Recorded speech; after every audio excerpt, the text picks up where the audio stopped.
হযরতে আব্দুল্লাহ ইবনে উমর রাদিয়াল্লাহু তাআলা আনহু হুজুর আমার তখন বলতে লাগে, তুমি কি জানো না শরীয়তের বিধানটাকে তুমি ভুলে গেছো, ইসলামের বিধানটাকে তুমি ভুলে গেছো? তুমি কি জানো না যদি কোনো মানুষকে হত্যা করা হয়, হত্যার বদলে শরীয়ত অনুমতি দাও তাকেও হত্যা করতে হবে। অতএব তোমাকে তো আমি ফাঁসি দেব, তোমাকে তো হত্যা করা হবে। কেননা তুমি একজন মানুষকে, বিরুদ্ধ ব্যক্তিকে তুমি হত্যা করে ফেলেছো।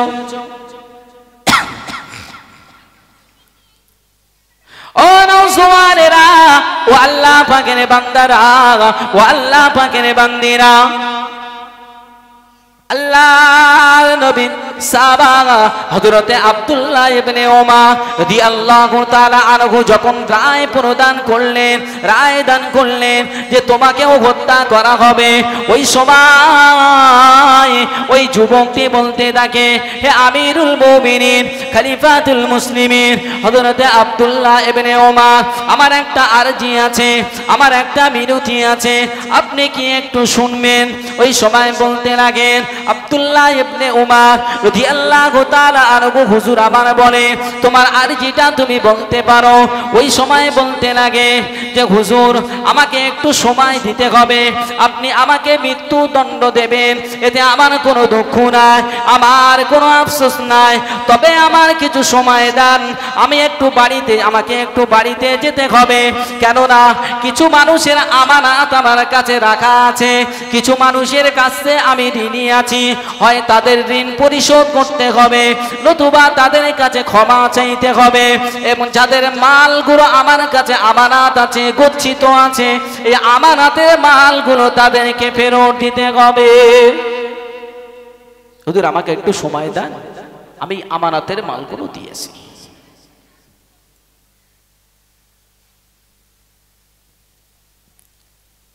আব্দুল্লাহ ইবনে উমর রাদিয়াল্লাহু তাআলা হুজুর বললেন, তোমাকে আমি চিনি না জানি না, তুমি যে আসবে এই গ্যারান্টি কি আছে? এই গ্যারান্টি কে নেবে? কারণ শরীয়তের একটা বিধান আছে,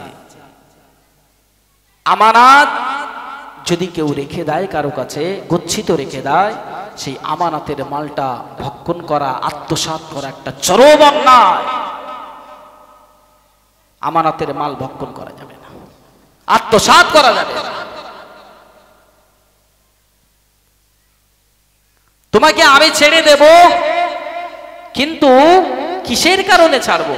তোমাকে চিনি না, তোমার সিকিউরিটি কি আছে? কিভাবে তোমাকে আমি ছাড়বো? হবে না, এটা মানা যাবে না।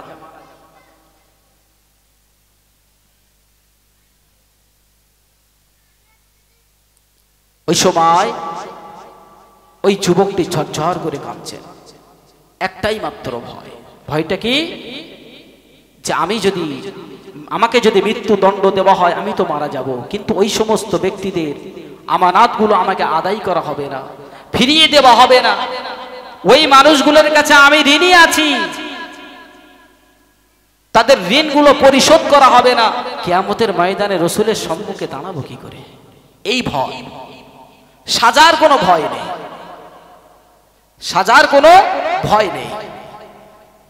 নওজওয়ানেরা, আব্বারা, সোনার বালিকেরা, আল্লাহর নবীর সাহাবা হযরতে আব্দুল্লাহ ইবনে উমর রাদিয়াল্লাহু তাআলা আনহু হুজুর আমার বলতে লাগে, তোমাকে ছাড়া যাবে না, কেননা তোমার কোনো মর্গেজ নেই, তোমাকে ছাড়তে পারবো না।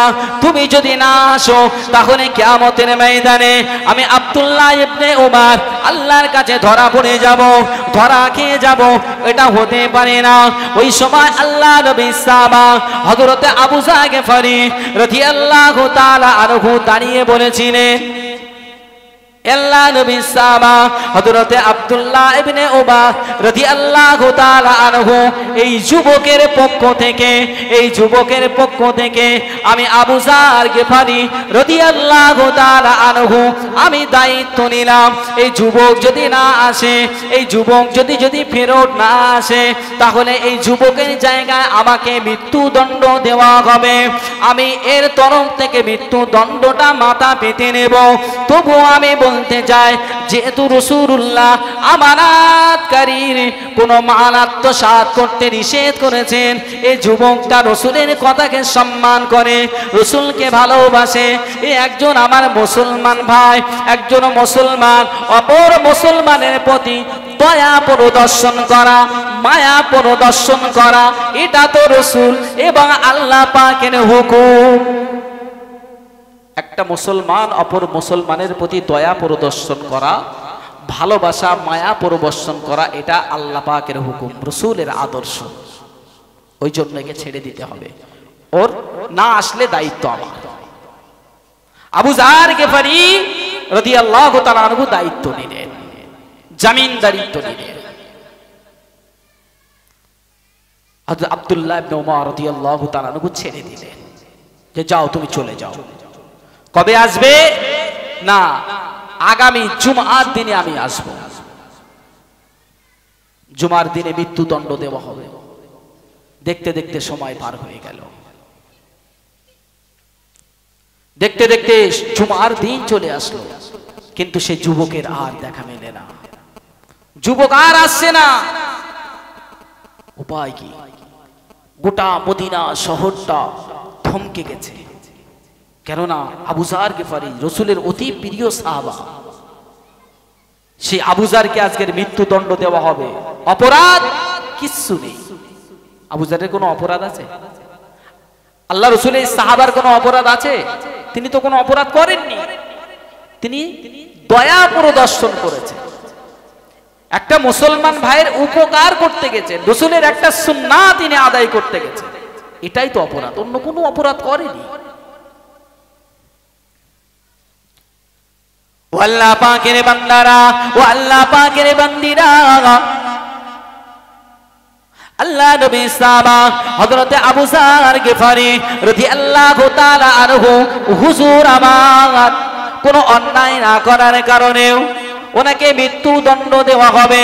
গোটা মদিনা শহরটা থমথমে হয়ে গেছে, নিস্তব্ধ হয়ে গেছে, কেননা রাসূলুল্লাহ প্রিয় সাহাবা আবু যার গিফারিকে মৃত্যুদণ্ড দেওয়া হবে। কেননা আবু যার যে যুবকের দায়িত্বভার নিয়েছিল, সে যুবক এখনো পর্যন্ত আসেনি। জুমা নামাজ শেষে আবু যারকে মৃত্যুদণ্ড দেওয়া হবে। গোটা মদিনা থমথমে বা মদিনা শহর যেন নিস্তব্ধ হয়ে গেছে, কোন মানুষের বসবাস যেন মদিনা শহরে নাই। ও নওজোয়ানেরা, ও তরুণেরা, ও যুবকেরা, আল্লাহ নবী সাহাবারা শরীয়তটা কেমন ভাবে মানতেন, মানুষকে কতটা ভালোবাসতেন, কতটা মহাব্বত করতেন, মুসলমানের প্রতি কতটা দয়া দেখাতেন, মায়া দেখাতেন, মমতা দেখাতেন, একটু খেয়াল করে শুনবেন। আজকের দিনই তো আমরা একটা মুসলমানের সঙ্গে সাক্ষাৎ হলেও সালাম দেওয়ার কথাটাও আমরা ভুলে যাই। আল্লাহ নবী হাবিবুল্লাহ যেখানে সালামে তাকিয়ে দিয়েছে, আল্লাহ রাসূলকে জিজ্ঞাসা করা হচ্ছে, ইয়া রাসূলুল্লাহ, ইয়া হাবিবাল্লাহ, হুজুর একটা মানুষকে কত সময় অন্তর অন্তর সালাম দেওয়া যায়? আল্লাহ রাসূল আমার বললেন, এ বাবা সাহাবারা, এ বাবা সাহাবীরা, বাবা একটা বৃক্ষ এমন মনে করো, একটা বৃক্ষর গুঁড়ি কাণ্ড, ওপারে একজন দাঁড়ালে এপারে একজন দাঁড়ালে কেউ কাউকে দেখতে পাবে না।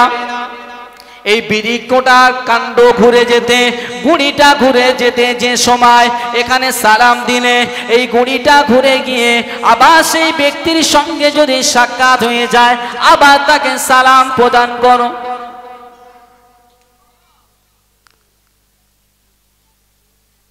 সেই সালামের প্রথা তো আজকের আমাদের কাছে নেই। আমাদের কাছে এখন hello, hi, how are you এইসব উঠেছে নাকি? সালামের প্রথা আছে? আলহামদুলিল্লাহ, জাযাকাল্লাহ, মাশাআল্লাহ উঠে গেছে। এখন good night, good morning, good afternoon, মানে আমরা সব ইংলিশ হয়ে গেছে, বাংলায় আর নেই। আস্তাগফিরুল্লাহ। দুঃখ পাচ্ছেন বা কষ্ট পান না তো? আমরা যখন মুসলমান, আমাদের চরিত্র, আমাদের ব্যাপার আচারটা একটু হওয়া চাই। রাগ করেন না বাবা, রাগ করলে আমার কিছু করার নেই, না কিছু করার নেই। আপনি রাগ করবেন, আপনার ক্ষতি হবে, আপনার লস হবে। যদি আপনি একটু বোঝার চেষ্টা করেন, আল্লাহ আপনার হেদায়েত নসিব করবেন। আবার আল্লাহ পাক রব্বুল আলামিন কুরআনুল কারীমে বলেছেন, ফাযকুরুনি আযকুরুকুম ওয়াশকুরুলি ওয়ালা তাকফুরুন। বান্দা তোরা আমাকে স্মরণ কর, বান্দা তোরা আমাকে স্মরণ কর, আমাকে স্মরণ কর। আমি আল্লাহ পাক রব্বুল আলামিন আমি তোদেরকেও স্মরণ করব। আচ্ছা, আপনি যদি রবের না ডাকেন, রব আপনাকে ডাকবে? ডাকবে বাবা? আল্লাহকে যদি আমি না ডাকি, আল্লাহ আমাকে ডাকবে, আল্লাহ আমাকে স্মরণ করবে। এত কিছু করার পরেও রব কতটা আপনাকে ভালোবাসে। আল্লাহ পাক রব্বুল আলামিন কুরআনুল কারীমের মধ্যে বলেছেন, লা তাকনাতু মির রাহমাতিল্লাহ ইন্নাল্লাহা ইয়াগফিরুয যুনুবা জামিআ ইন্নাহু হুয়াল গফুরুর রহিম। এ বান্দারা, তোরা গুনাহ করেছিস, কত গুনাহ করেছিস, কতটা পরিমাণ গুনাহ হয়েছে, পাহাড় পরিমাণ হয়ে গেছে। তোরা কি চিন্তিত, তোরা কি দুঃখিত, তোরা কি বড় মহত? এ বান্দারা, এ আমার বান্দিরা, দুঃখিত ঘোষণা, দুঃখিত ঘোষণা। কেননা আমি আল্লাহ পাক গফুরুর রহিম, আমি আল্লাহ পাক রহমানুর রহিম। তোরা যদি পাহাড় পরিমাণ গুনাহ করিস না কেন, তোরা যদি সমুদ্রের সাগরের যতটা পানি থাকে অত সম পরিমাণ গুনাহ করিস না কেন, একবার আমি আল্লাহ, একবার আমি রব, একবার আমি রব্বে কারীম আমার কাছে রোনাজারি কর, একবার আমার কাছে ইস্তেগফার কর। ইন্নাল্লাহা ইউহিব্বুত তাওয়াবিনা ওয়া ইউহিব্বুল মুতাতাহহিরিন। বান্দা তোরা জেনে রেখে দে, বান্দি তোরা জেনে রেখে দে, আমি আল্লাহ পাক তওবাকারীকে বড় ভালোবাসি, তওবাকারীকে বড় মহব্বত করি, তওবাকারীকে বড় প্যার করি। একবার যদি ইস্তেগফার করে, তওবা করে, তওবাতুন নসুহা করে আমি আল্লাহ আমার কাছে যদি দুটো হাত তুলে দিস, আমার কাছে আত্মসমর্পণ করে দিস, ওই সমুদ্রের পানি সম পরিমাণ গুনাহগুলো, ওই উহুদ পাহাড় পরিমাণ গুনাহগুলো আমি আল্লাহ পাক রব্বুল আলামিন সমস্ত গুনাহগুলোকে maaf করে দেব। আর একটু জোরে হবে না সুবহানাল্লাহ। আপনি ভয় পাচ্ছেন কেন? রব আপনাকে ভয় করতে নিষেধ করছে, আপনি কেন ভয় করছেন? জীবনে ভুল করেছেন, ইস্তেগফার করেন, রাস্তা তো খোলা। আরে নবী আসবে না, তওবার দরজা খোলা আছে, আপনি যান, রবের দরজা সব সময় খোলা, সমস্যা নেই, আপনি ফিরে আসেন। তবে হেদায়েত আমার হাতে নেই, হেদায়েত কোন আলেমের হাতে আছে? নবীর হাতে যখন নেই, তখন আমার হাতে থাকে কি করে? হেদায়েত আল্লাহর হাতে। যদি আপনি চান, আল্লাহ পাক আপনার হেদায়েত নসিব করবেন। যে চায় না, আল্লাহ তার হেদায়েত দেবে না। কারণ আল্লাহ পাক রব্বুল আলামিন কুরআনুল কারীমের মধ্যে জানিয়েছেন, ফাইন লাম তাফআলু ওয়া লান তাফআলু ফাত্তাকুন নারাল্লাতী ওয়াকুদুহান নাস ওয়াল হিজারা। আল্লাহ পাক রব্বুল আলামিন কুরআনুল কারীম দ্বারা জানিয়েছে, বান্দা তোরা আমার থেকে গাফিল হয়ে যাস, আমার ইবাদত থেকে গাফিল হয়ে যাস, এতে কোনো সমস্যা নেই। কেননা আমি আল্লাহ পাক, আমি রব্বুল আলামিন জাহান্নামকে সৃষ্টি করেছি, জাহান্নামকে তৈরি করেছি। এই জাহান্নামের জ্বালানি হিসাবে আমি ব্যবহার করব অন্য কিছু নয়, অন্য কিছু নয়, সেটা হলো মানুষ। এবার আপনি চিন্তা করেন, আল্লাহ বলেছে আকুদুহান নাস ওয়াল হিজারা, মানুষকে জাহান্নামের জ্বালানি হিসাবে ব্যবহার করবে, মানে আমাদের। এখন আমরা সেটা ভেবে নেব, আমরা জাহান্নামের জ্বালানি হব নাকি জান্নাতের নাজ নিয়ামত ভোগ করব, এই ডিসাইড আমাকে করতে হবে। আমার সামনে দুটো রাস্তা আছে, একটা রাস্তা সোজা আছে, সরল সঠিক পথ, যে রাস্তায় গেলে আমার কোনো বিপদ নেই, যে রাস্তায় গেলে আমার কোনো মুসিবত নেই। আর একটা রাস্তায় আছে, যদি কিছু দূর যাই সেখানে গেলেই আমাকে অ্যাটাক করবে। মনে করেন একদল দস্যু দাঁড়িয়ে আছে, সেখানে গেলে আমাকে মারধর করুক, ছিনতাই করুক, গাড়ি ঘোড়া কেড়ে নিক, যাই করুক করবে। এখন সেটা আমি অবগত, আমি জানি যে এই রাস্তায় গেলে বিপদ। তাহলে সিদ্ধান্ত কার নিতে হবে? আমার তো। আচ্ছা, আমি জানার পরেও মুস্তানি দেখিয়ে যদি সেই বিপদের রাস্তাটা বেছে নিই, তারপরে যদি বলে আল্লাহ আমার কপালে এই বিপদটা রেখেছিল, ঠিক হবে? এটা কি ঠিক হবে বলা? কারণ আগেই তো আল্লাহ আমাকে সতর্ক কোনো মাধ্যম দ্বারা করে দিয়েছে, তাহলে আমার ওই পথটা না নেওয়াই ভালো ছিল। তাহলে আল্লাহ যখন আমাদেরকে বলছে বান্দা তোরা জাহান্নামের জ্বালানি হিসাবে ব্যবহার হবি, কেন? যদি আমার হুকুম না মানিস, যদি তোরা আমার হুকুম মোতাবেক না চলিস।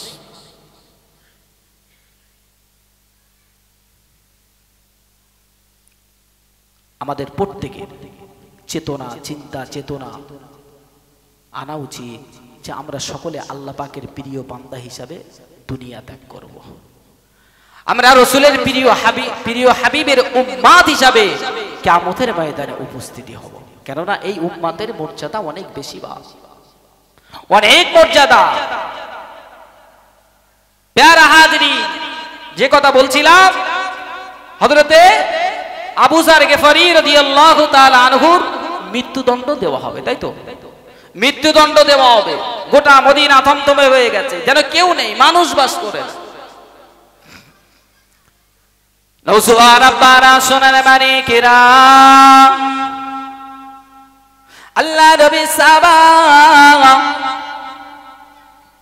হযরতে আব্দুল্লাহ ইবনে উমর রাদিয়াল্লাহু তাআলা আনহু, হুজুর আমার জুমা নামাজটা শেষ হয়ে গেছে, মৃত্যুদণ্ড দেওয়া হবে। হুজুর আবার খোঁজ করতে শুরু করলেন, আবু যার কোথায় গেল? আবু যার গিফারি রাদিয়াল্লাহু তাআলা আনহু কোথায় গেল? কেননা উনি যে যুবকের জিম্মাদারিত্ব নিয়েছিল সে যুবক তো এখনো আসেনি, ওনাকে এখনই মৃত্যুদণ্ড দেওয়া হবে। নওজোয়ানেরা ও তরুণেরা ও সোনার মানিকেরা, এমন সময় দেখতে পাওয়া যায় মরুভূমির উপর থেকে যেন ঝড়ের গতিতে এক যুবক চলে আসছে। মুহূর্তের মধ্যে হাজির হয়ে গেল, ঘোড়ার পিঠ থেকে নেমে সালাম জানালো, সালাম পরিদর্শন করলো।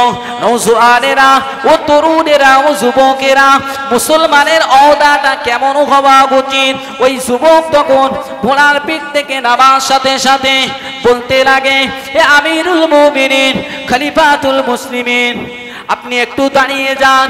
আল্লাহ নবী সাহাবা হযরতে আবু যার গিফারি রাদিয়াল্লাহু তাআলা আনহু হুজুরকে মৃত্যুদণ্ড দেবেন না, কেননা আমার একটু কিঞ্চিত দেরি হয়ে গেছে, আমি একটু সমস্যায় পড়ে গিয়েছিলাম। কেননা মরুভূমির উপর দিয়ে আস্তে আস্তে আমার ঘোড়াটা অসুস্থ হয়ে পড়েছিল, আমার ঘোড়ার পাটা অসুস্থ হয়ে পড়েছিল, ওই কারণে আমার আসতে একটু সময় বেশি লেগে গেছে, ওই কারণে আমার আসতে দেরি হয়েছে। আপনি আবু যার গিফারি রাদিয়াল্লাহু তাআলা আনহুকে দোষারোপ বানাবেন না, আমাকে মৃত্যুদণ্ড দিন, আমাকে মৃত্যুদণ্ড দিন। হযরত আব্দুল্লাহ ইবনে উমর রাদিয়াল্লাহু তাআলা আনহু অবাক হয়ে গেলেন, যে ব্যক্তিটাকে চিনি না জানি না এবং তাকে মৃত্যুদণ্ড দেওয়া হবে ঘোষণা করা হয়ে গেছে, সে ব্যক্তিটা ছাড়া পাওয়ার পরে কি করে আবার চলে আসে, কারণটা কি? উনি জিজ্ঞাসা করলেন, বাবা তুমি যে আবার পুনরায় ফিরে আসলে, এই মহিমাটা কি একটু বলবেন, কারণটা কি, একটু ব্যাপারটা বলো না।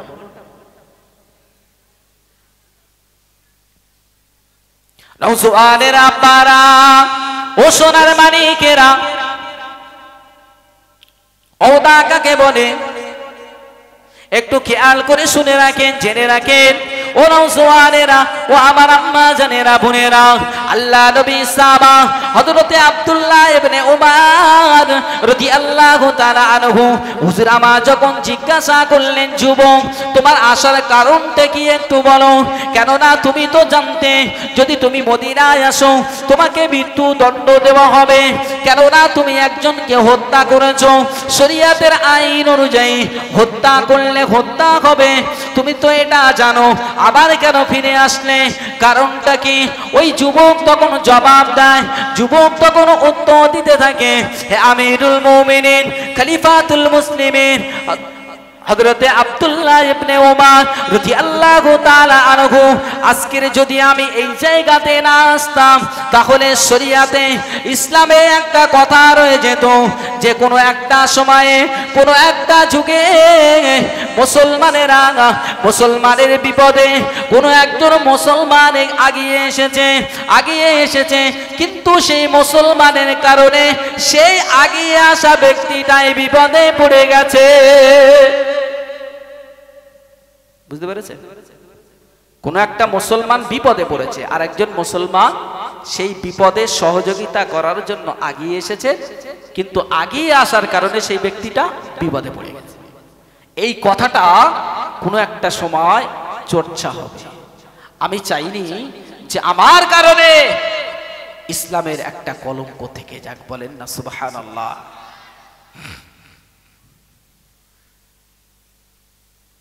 নওজোয়ানেরা, ও তরুণেরা, ও যুবকেরা, ও সোনার মানিকেরা,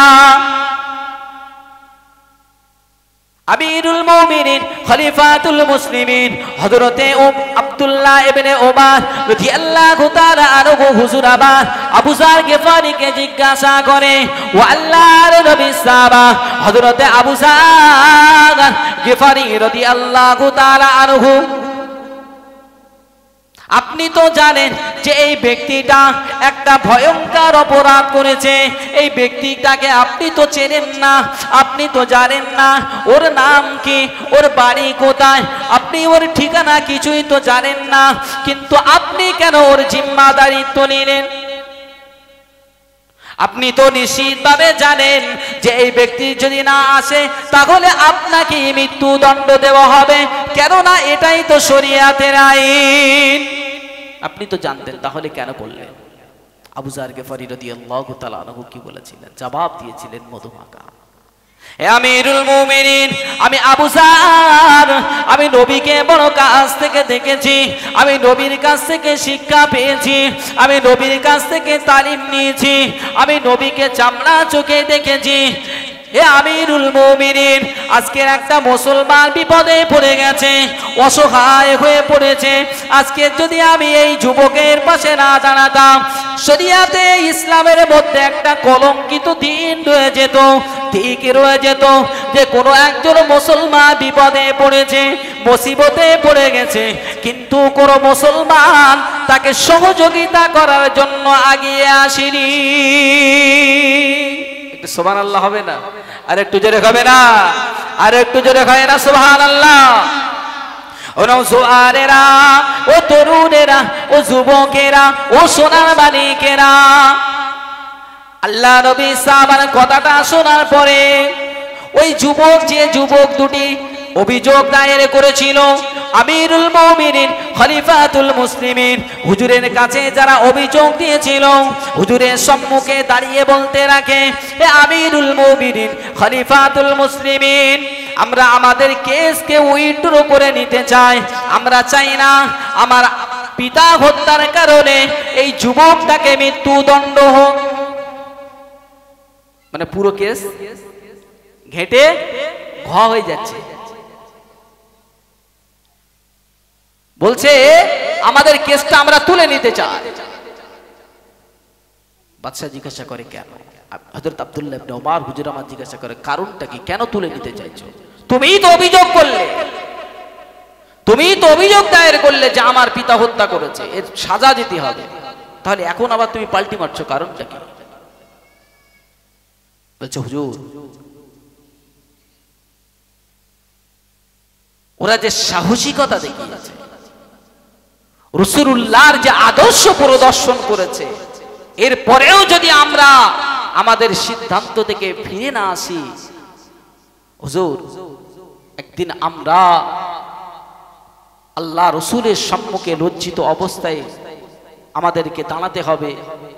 আজকের যদি আমাদের কারণে এই ব্যক্তিকে মৃত্যুদণ্ড দেওয়া হয়, ইসলামের একটা দিক রয়ে যাবে যে একটা মুসলমান রাগান্বিত অবস্থায় ভুলবশত কোনো ব্যক্তিকে হত্যা করার কারণে তাকে মৃত্যুদণ্ড দেওয়া হয়েছিল। বলেন সুবহানাল্লাহ। আর একটু জোরে হবে না?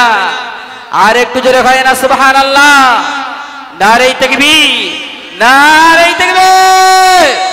बातिल ने जब जब बदलेंगे तेवर आएंगे तब तब मेरे जो बापर नाराए तकबीर। একটু আল্লাহু আকবার দেবেন না? একটু শরীক হবেন না?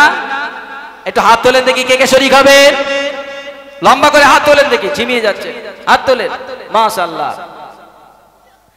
যারা দাঁড়িয়ে আছেন আমার ভাই, আপনাদের সমস্যা আছে, একটু আসেন, একটু আপনার একটু আগিয়ে আসেন, দিন পিছনটা একটু খালি হোক। আমার বাবা আসেন, আমার সোনার মাটি হয়ে গেছে, আর বেশি সময় নিয়ে যাবো না ইনশাআল্লাহ। একটু আগিয়ে আসেন, একটু আগিয়ে আসেন, আখেরি মোনাজাত হবে। আমার ভাই যারা দাঁড়িয়ে আছেন, আমার সোনা, আমার বাপের, একটু আসেন, এসে বসেন, সুন্দর লাগবে। প্যান্ডেলের বাইরে থাকবেন না, কারণ আজকের দিনের এটা জান্নাতের বাগান। একটু জান্নাতের বাগানে বসেন। এই মজলিস যদি আজকে কবুল হয়ে যায় আল্লাহ পাকের দরবারে, এই মজলিস কবুল হওয়ার কারণে কিয়ামতের ময়দানে আল্লাহ পাক আমাদের নাজাত দিতে পারে। বলেন না সুবহানাল্লাহ। আরে আমরা যাই করি কিসের আশা? আল্লাহ নৈকট্য লাভের আশায়, সওয়াবের আশায়, নাকি অন্য কিছু আশা কি আমাদের থাকে? নাকি আপনারা আবার বিরিয়ানি খাবার লোভে আছেন? নাকি বিরিয়ানি খাবার লোভে আসেননি তো? দেখেন, মানে আপনাদের দিকে ভালো মানুষ, অসুবিধা নেই, কিন্তু আমাদের 24 পরগনার দিকে তো খুব সমস্যা। ওই খিচুড়ি হলে আবার লোক জলসা শুনতে আসে, বুঝতে পেরেছেন? আর যদি বিরিয়ানির কথা শোনে না, তাহলে এবার একটু শ্রোতার চাপ একটু বাড়ে। আপনারা দেখছি মাশাআল্লাহ জলসা শোনা মানুষ, আল্লাহ করে সমস্যা নেই। যারা বাইরে আছেন আমার বাপেরা, আমার ভাইয়েরা, মেহেরবানি করে চলে আসুন। স্বল্প সময় আখেরি মোনাজাত হবে, সকলে চলে আসুন, ভিতরে এসে বসে যান। একটু আমার সাথে তাকবীর দেন। নারায়ে তাকবীর, नाराए तकबीर। बातिल ने जब जब बदलेंगे तेवर आएंगे तब तब मेरे जो बापर नाराए तकबीर। আর একটু জোরে হবে, আওয়াজ ভালো হয় না, আওয়াজ ভালো হয় না। नाराए तकबीर, नाराए तकबीर, नाराए तकबीर। बातिल ने जब जब बदलेंगे तेवर आएंगे तब तब मेरे जो बापर नाराए तकबीर, नाराए तकबीर, नाराए तकबीर। खुद भी जीवो जी ने दो सभी को ए जाना पहुंचाओ खुद से किसी को। खुद भी जीवो जी ने दो सभी को ए जाना पहुंचाओ खुद से किसी को। पहना गई अकला का ईमान का देवर नाराए तकबीर। सबाई होच्छे ना नाराए तकबीर, नाराए तकबीर। आरो जोरे नाराए तकबीर, नाराए तकबीर। बातिल ने जब जब बदलेंगे तेवर आएंगे तब तब मेरे जो बापर नाराए तकबीर, नाराए तकबीर। सिद्दीको फारूको उस्मानो हैदर असहाबो अजवाजो सब्बीनो सब्बिर। सुभानाल्लाह হবে না? আর একটু জোরে হবে না? सिद्दीको फारूको उस्मानो हैदर असगाबो अजवाजो सब्बीरो सब्बिर। इन सबका इन सबका इन सबका इन सबका एहसान है हम सबके ऊपर। नाराए तकबीर, नाराए तकबीर। आरो जोरे नाराए तकबीर, नाराए तकबीर, नाराए तकबीर। अल्लाहु अकबर, नाराए तकबीर। बातिल ने जब जब बदलेंगे तेवर आएंगे तब तब मेरे जो बापर नाराए तकबीर। अल्लाहु अकबर, नाराए तकबीर। अल्लाहु अकबर, नाराए तकबीर। प्यारा हाजरी, हाजिराने मजलिस, আমার ভাইয়েরা, আমার বাপেরা, সোনার মানিকেরা, এতগুলো কথা আলাপ আলোচনা আপনাদের কাছে রাখলাম। মূল বিষয় রাসূলের ভালোবাসা আমাদের অন্তরে রাখতে হবে, আর অভিভাবক হিসাবে রবকে দায়িত্বভার দিতে হবে। রবকে যদি আপনি অভিভাবক বানাতে পেরেছেন, আল্লাহকে যদি আপনি অভিভাবক বানাতে পেরেছেন, আপনার ইহকাল পরকাল সব সুন্দর হবে। বলেন না সুবহানাল্লাহ। রাসূলের ভালোবাসা যদি আপনার অন্তরে জাগাতে পেরেছেন, পয়দা করতে পেরেছেন, তাহলে জান্নাতটাও আপনার জন্য অবধারিত হয়ে যাবে। বলেন না সুবহানাল্লাহ। নওজওয়ানেরা, তরুণেরা, ও সোনার মালিকেরা, আমার আল্লাহ পাক রব্বুল আলামিন আমার নবীকে কত দরজা দিয়েছেন।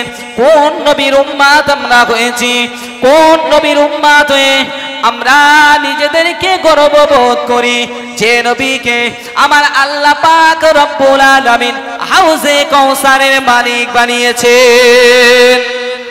আর একটু জোরে হবে না সুবহানাল্লাহ। হাউজে কাউসারটা কি? হাউজে কাউসারটা এমন একটা জায়গা, কিয়ামতের ময়দানে মহাশরের দিনে আমার আপনার কেউ হবে না। এত ভালোবাসা, বন্ধু বান্ধব, পিতা মাতা, আত্মীয় পরিজন, এত গ্রামবাসী প্রতিবেশী কেউ আমার আপনার হবে না। যে দিনেতে পানি বলে কিছুই থাকবে না, কিয়ামতের ময়দানে মহাশরের দিনে, ওই সময়ে আমার আল্লাহ পাক রব্বুল আলামিন আমার আপনার হাবিবকে, আমার আপনার নবীকে হাউজে কাউসারের মালিক বানিয়ে দিয়ে বলবেন, হে আমার নবী, হে আমার দোস্ত, হে আমার পয়গম্বর, যান, চলে যান, চলে যান। আমি আপনাকে হাউজে কাউসারটা দান করেছিলাম, হাউজে কাউসারের মালিক বানিয়ে দিয়েছিলাম। হে আমার নবী, আমার বন্ধু, আমার দোস্ত, যান, চলে যান, চলে যান। হাউজে কাউসারের পানি আপনার পেয়ারা ভালোবাসার মহাব্বতের উম্মাতানিদেরকে আপনি পান করান। ভালোবাসার উম্মাতদের, উম্মাতানিদেরকে রাসূলুল্লাহ নিজ হাতে হাউজে কাউসারের পানি পান করাবেন। বলেন না সুবহানাল্লাহ। আচ্ছা, সেই সময় যদি রাসূলুল্লাহ আমাদেরকে না চিনতে পারেন, আপনাকে কেন পরিবর্তন হতে হবে? বাবা, যদি মনে করেন সেদিন রাসূলুল্লাহ যেন আমাকে চিনতে পারে, যদি মনে করে যে সেই সময় আল্লাহ রসুল যেন আমাকে উম্মাত হিসাবে মেনে নিয়ে আমাকে হাউজে কাউসারের পানি পান করান, তাহলে দুনিয়ার জমিনে আপনাকে একটু তো ভালো হওয়া লাগবে। শোনা, আমার আল্লাহ পাক কোরআনুল কারীমের মধ্যে বলেছেন, ইন্না সলাতা তানহা আনিল ফাহশাই ওয়াল মুনকার। এ দুনিয়ার বান্দারা, এ দুনিয়ার বান্দিরা, এ জগৎবাসীরা, এ বিশ্ববাসীরা, তোরা জেনে রেখে দে, নিশ্চিতভাবে নামাজ এমন একটা বস্তু, সালাত এমন একটা বস্তু, মানুষ যদি সালাত আদায় করে, মানুষ যদি নামাজ কায়েম করে, মানুষ যদি সালাত আদায় করে, মানুষ যদি নামাজ আদায় করে, তাহলে মানুষের ভিতরে লুকিয়ে থাকা সমস্ত খারাপ কাজগুলো আমার আল্লাহ পাক দূরীভূত করে দেবে।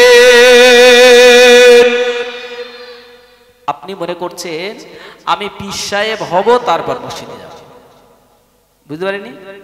ভালো হব তারপরে মসজিদে যাব। বাপ, এমনটা করেন না। আপনি যাই করেন, আপনি সময় পান না, খুব ব্যস্ত মানুষ, দুনিয়া নিয়ে খুব ব্যস্ত, আমিও ব্যস্ত থাকি, আমরাও ব্যস্ত থাকি। আপনি ব্যস্ত, আপনি দিনে এক ওয়াক্ত সময় পাচ্ছেন, এই একটা ওয়াক্ত মসজিদে যান বাপ, একটা ওয়াক্ত গিয়ে সালাতটা আদায় করেন। আপনি দিনে দুই ওয়াক্ত সময় পান, ওই দুটো ওয়াক্ত নামাজ আপনি পড়েন বাবা। আপনি যখন এক ওয়াক্ত পড়বেন, আপনার মন ধাক্কা খাবে, দোলা দেবে যে আমি এক ওয়াক্ত পড়েছি, বাড়ি বসে আছি, যাই না একটু মসজিদে গিয়ে নামাজটা আদায় করি। আপনি যান না বলে শয়তান আপনাকে পিছু টেনে রেখেছে, শয়তান আপনাকে পিছু টেনে রেখেছে। শয়তানের কাজ হলো এটাই, তোর এখন নামাজ পড়তে কে বলে, দাঁড়া, আগে চুলটা পাকুক, দাড়িটা রাখ, চুলের গোড়াটা একটু সাদা সাদা হোক, তারপর নামাজ পড়বি। এখন কি দরকার, নামাজ পড়ার দরকার নেই। শয়তান অন্তরে দোলা খায় কি খায় না, এরকম হয় না? হয়তো এগুলো শয়তানি চক্কর। শয়তান আপনার অন্তরকে ধোঁকা দেয়, আপনাকে টেনে রাখে, কারণ শয়তান চায় না যে আদম সন্তানেরা তারা আল্লাহ পাকের কুদরতি পায়ে সিজদা করুক। এটা শয়তান চায় না, ওই জন্য আপনাকে সবসময় সালাত থেকে দূরে রেখে দেয়। আপনি সালাতে যান, শয়তান হার মেরে যাবে, আপনি জিতে যাবেন, আপনি জিতে যাবেন। নওজওয়ানেরা, তরুণেরা, ও আমার সোনার মালিকেরা, আপনি যদি নামাজ ছেড়ে দেন, আপনি যদি শরিয়াতের বিধানগুলো ছেড়ে দেন, আপনি কি রসুলের